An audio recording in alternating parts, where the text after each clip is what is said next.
Thank you so much sir समय देने के लिए। और मुझे पता है जितनी तेज़ आपकी तालियां बजी हैं सुरेंद्र सर को यहाँ देख के, उससे ही तेज़ उनके जवाब यहाँ आने वाले हैं। और सर ये भी चाहते हैं कि आप लोगों के भी कुछ सवाल उनके सामने आए। लेकिन सर स्वागत है आपका सबसे पहले रिपब्लिक पर, आपने टाइम दिया यहाँ तक आकर, बहुत दूर से आए हैं आप दिल्ली से। कैसा लगा आपको यहाँ आकर? और आपने 2 सेशन अब तक देख लिए हैं, क्या कहेंगे देखकर? मैं अपने सेशन की इंतजार कर रहा था बस। प्रोग्राम देखकर कैसा लगा अभी तक? देखिए, झूठ मैं बोल नहीं पाऊंगा, सत्य आप बर्दाश्त नहीं कर पाएंगे। नहीं, दोनों बोल दीजिए सर, कोई दिक्कत नहीं है, दोनों बोल दीजिए जो आप कहना चाहें। बस एक ही बात गलत लगी, जब ये कहा गया कि भगवान राम की प्राण प्रतिष्ठा। भगवान राम की प्राण प्रतिष्ठा नहीं थी, भगवान राम की मूर्ति की प्राण प्रतिष्ठा थी। हम कौन होते हैं जो भगवान राम की प्राण प्रतिष्ठा करेंगे? उसके प्राण तो हम सबके अंदर बसे हुए हैं, उनका क्या कर सकते हैं। पूरा दफ्तर सर आपने देखा, अभी पूरा आप आए, आपने देखा हमारा पूरा ऑफिस, कैसा लगा आपको? बहुत अच्छा बनाया है आपने, और मैं बधाई देना चाहता हूँ। थोड़ा और दूर बना लेते तो सस्ती इससे आधे दाम में जगह मिल जाती है और इससे दुगना बड़ा हो जाता है।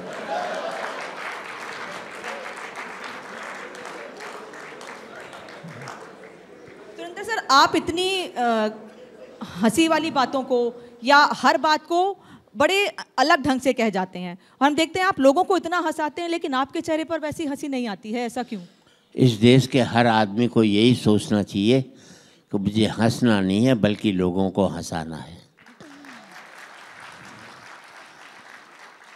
तो इस मुल्क की सारी समस्याएं हल हो जाएंगी।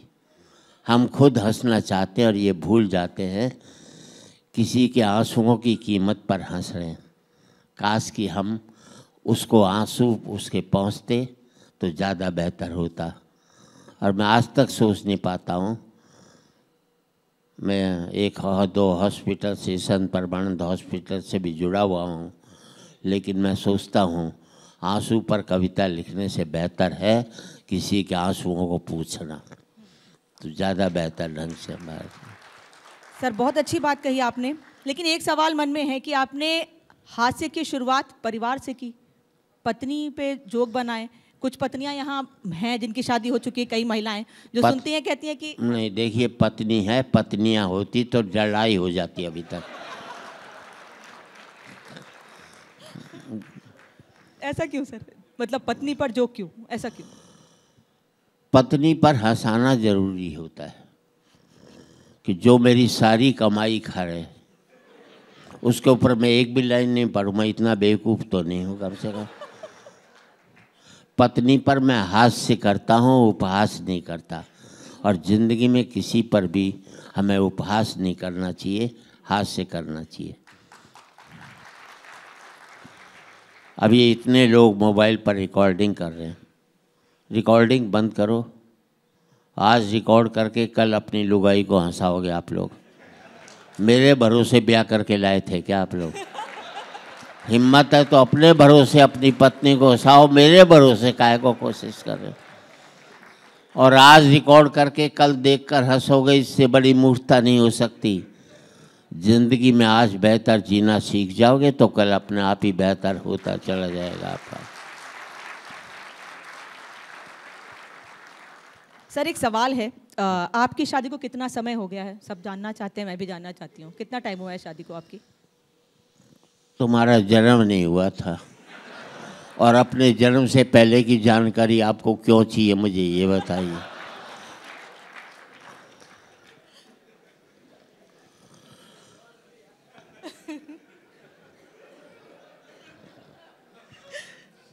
नहीं सर, पूछने का मतलब ये था कि ये जोक आपने पत्नी पर, पत्नियों नहीं कहूँगी, पत्नी पर कहूँगी, ये शादी अपनी शादी के पहले से बनाना शुरू कर दिया? से सोचा था कि बनाना है जोक उन पर, या किसी को देखा था कि बहुत परेशान है, पीड़ित है अपनी पत्नी से, इसलिए बनाया? मैं आपका ट्रेड सीक्रेट नहीं पूछ रहा तो आप मेरा क्यों पूछ रही हो?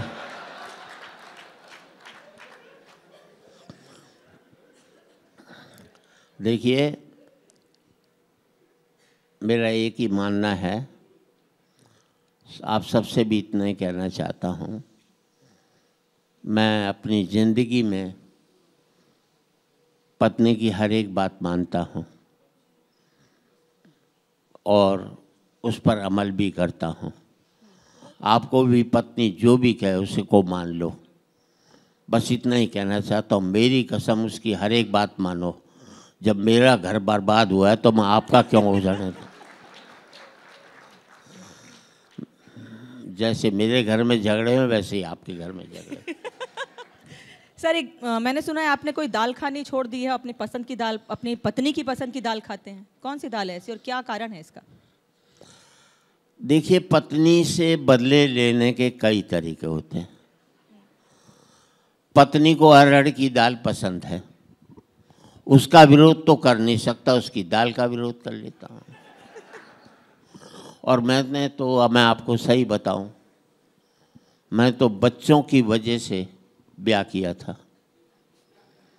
मैं जिस दोस्त के भी घर जाता था सबके ब्याह हो चुके थे और अपने बच्चे को बुलाते थे और एक ही बात कहते थे, अंकल को कविता सुनाओ। और वही सारी एक कविता, twinkle twinkle little star, twinkle twinkle little star. जब 100 जगह मैंने सुन ली तो मैंने गुस्से में ब्याह किया। और जब मेरा बेटा हुआ तो उन सब दोस्तों को बुलाया जिन्होंने मुझे कविता सुनाई थी, और उन सबको कविता सुनाकर फिर मैंने उनसे बदला निकाला। आपके परिवार में इसके पहले कोई कविता या हास्य कवि रहा, या अब कोई है जो आपके परिवार में, आपके बच्चे या कोई भी रिलेशन में ऐसा जो हास्य कवि? पहली बात तो मैं ही कवि नहीं हूँ। हमारी क्या औकात जो हम अपने आप को कवि कहें। जब तुलसीदास और कबीर जैसे अपने आप को कवि नहीं कह सके तो हमारी क्या औकात होती। मैं तो एक छोटा सा सिपाही हूँ कविता का, बस ऊपर बढ़ना चाहता हूँ। अगर हर एक कवि ये सोच ले कि मैं एवरेस्ट पर चढ़ गया हूँ तो आगे उठने की संभावनाएं बंद हो जाएंगी। मुल्क को कभी ये नहीं सोचना चाहिए वो काफ़ी बढ़ चुका है, काफ़ी ऊंचा पहुंच चुका है। मुल्क को सदा ये सोचना चाहिए अभी तो मैंने शुरुआत की है, ताकि आगे बढ़ने की संभावनाएं शुरू हो सके मुल्क के अंदर। सर, आज का समय स्टैंड अप कॉमेडियन का है। हाँ। लोग उनके प्रोग्राम्स देखने के लिए जाते हैं, OTT पर देखते हैं, टीवी पर भी देखते हैं। तो पहले एक, आप कह रहे हैं आप कभी नहीं कहना चाहेंगे, लेकिन हम सर आपको हमेशा से एक हास्य कवि के तौर पर देखते आए हैं, सुनते आए हैं। मैंने परिवार में बहुत सुना है आपको सबके साथ बैठकर। तो तब में, पहले में 25 साल 30 साल कितना पहले सर हो गया? साल पे सवाल पूछूंगे फिर आप कहेंगे कि पीछे मत जाओ ज़्यादा। तो 25-30 साल के बाद अब में कितना अंतर देख पाते हैं स्टैंड अप कॉमेडियन और हास्य कवि में?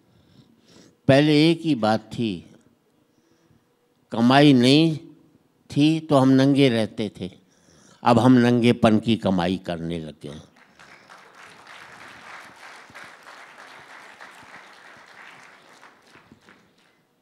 कभी सुना है आपने किसी को बहुत ध्यान से? देखिए,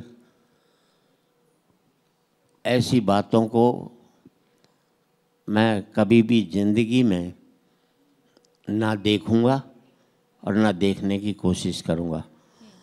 मेरा मतलब कभी भी ये नहीं है मैं किसी के ऊपर उंगली उठाऊं। मैं अपना काम ईमानदारी से करता रहूं, जो दूसरे क्या कर रहे हैं मुझे इससे कोई मतलब नहीं होता। बस आप सबसे ये कहना चाहता हूँ, उंगली उठाओगे तो आपके ऊपर भी उंगली उठेगी। अपना काम ईमानदारी से करते रहो। मुझे एक महिला मिली वर्ल्ड पीस फाउंडेशन की सेक्रेटरी। उसने कहा कि शर्मा जी आपकी कविता सुनी, पूरे संसार में शांति, एक मुल्क दूसरे मुल्क पर हमला कर रहा है, विश्व शांति हो जाए, कोई रास्ता बताइए, आप हमारा सहयोग कीजिए। मैंने एक लाइन में उसको रास्ता बता दिया। अच्छा लगे तो ताली बजा देना। मैंने कहा एक लाइन में रास्ता बता दिया। बोले विश्व शांति हो जाए, कोई रास्ता बता। मैं कुछ मत कर, तू खुद शांत रहे, बस विश्व शांति अपने आप आ लेगी।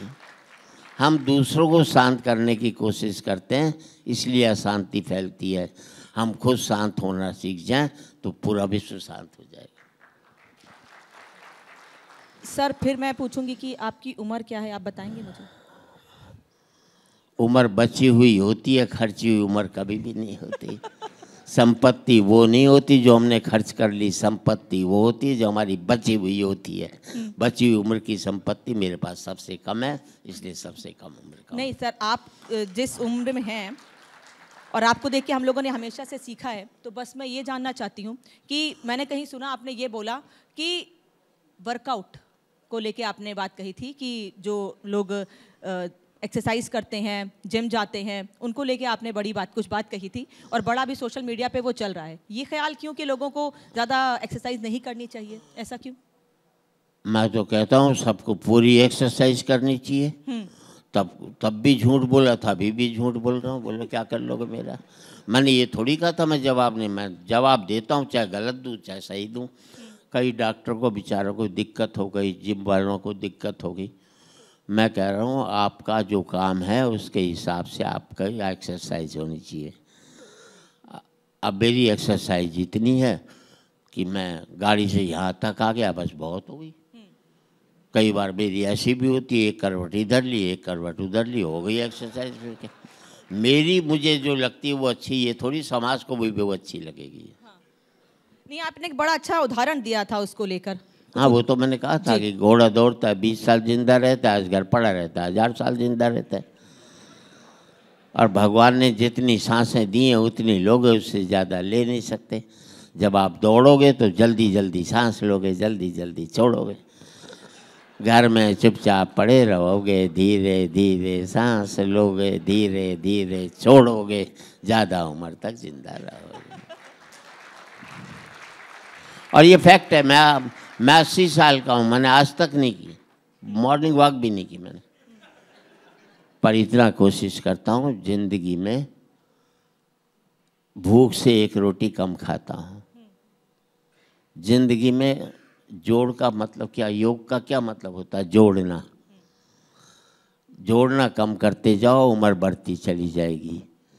आपका 50% का व्यापार में हिस्सा है, 5% ज़्यादा लोगे तो आपको 50 बीमारियां हो जाएंगी। 5% कम लेना शुरू कर दोगे तो आप बिल्कुल स्वस्थ रहोगे। उसके लिए कोई कनिंगनेस की ज़रूरत नहीं पड़ेगी, आपको किसी चीज़ की ज़रूरत नहीं पड़ेगी। जो आप डिजर्व करते हो उससे 5% कम लो, आप सदा स्वस्थ रहोगे। नहीं सर, ये भी तो कहते हैं ना कि जो चीज़ें आपने अपने समय में खाई हैं, आज बड़ी मिलावटी चीज़ें हैं, इस वजह से आपको एक्सरसाइज करनी चाहिए और अपने पे ध्यान रखना चाहिए जिससे कि दिक्कत ना हो। इसीलिए तो मॉर्निंग वॉक बंद कर रहा हूँ मैं। आप देख रहे हो कितनी पॉल्यूशन हो रही है दिल्ली में, वो भी सारी आपको अंदर ही आनी है, इसलिए नहीं कर। मैं आज तक गंगा जी में स्नान नहीं किया मैंने, क्योंकि ऋषि मुनियों ने बता दिया गंगा में नहाने से पाप धुल जाते हैं। और कोई पाप धो कर के जाए और बाद में मैं नहाने चला जाऊं, अब वो सारे पाप मेरे चिपट जाएं तो कौन जिम्मेदार होगा ये बताओ?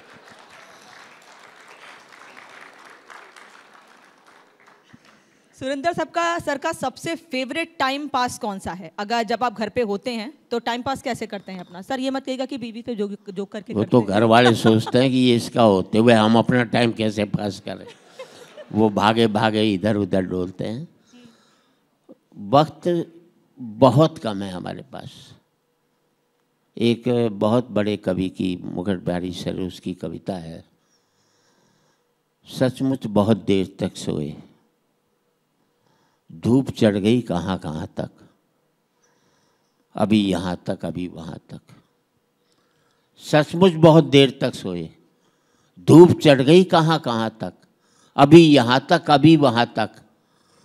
औरों ने सींची फुलवाड़ी, हमने अब तक बीज ना बोए, सचमुच बहुत देर तक सोए।